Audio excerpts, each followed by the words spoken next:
Hi friends, చూడండి గుడ్ల task అబ్బాయికి చీఫ్గా తీసేసింది. బిగ్ బాస్ అందరికీ వార్నింగ్ ఇచ్చారంట, వాళ్ళు ఎక్కువ ఫిజికల్ అవుతున్నారని. అండ్ అబ్బాయిని తీసేసి చీఫ్గా ఆ టీంలో ఇంకొకరిని ఎంచుకోమన్నారంట. మరి ఎవరిని ఎంచుకుంటారో, ఎందుకంటే అందులో నబీలు, యష్మి, ప్రేరణ, ఆదిత్యవు అండ్ మనకంట ఉన్నారు. మరి ఈ 5 మెంబర్స్లో ఎవరు మళ్ళీ చీఫ్ అవుతారో తెలియదు. బట్ ఇలా టాస్క్ ఆడుతున్నారు కానీ బట్ అంత బాగా ఆడట్లేదు. చూడండి ఫ్రెండ్స్, నాకైతే ఈ సీజన్ అస్సలు నచ్చలేదు. ఏదో జస్ట్ చూడాలని చూడడం తప్ప ఈ ఫైటింగ్స్, ఇలా టాకింగ్ ఏది నచ్చలేదు నాకు.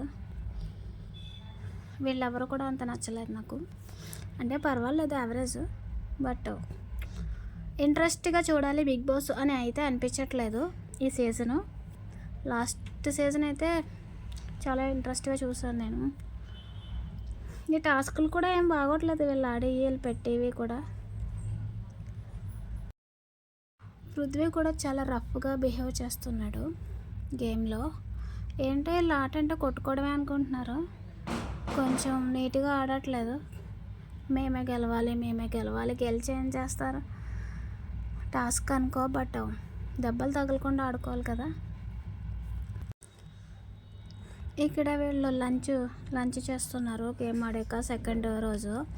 ఇక్కడ చూడండి, ప్రేరణకి చెయ్యి మొత్తం రెడ్ అయిపోయింది. ఇక్కడ ఆదిత్య గారు ఆస్వాదంతో తింటున్నారు ఫుడ్ని. చూడండి ఫ్రెండ్స్, ఇక్కడ ప్రేరణ దెబ్బలు రెడ్ చెయ్యి.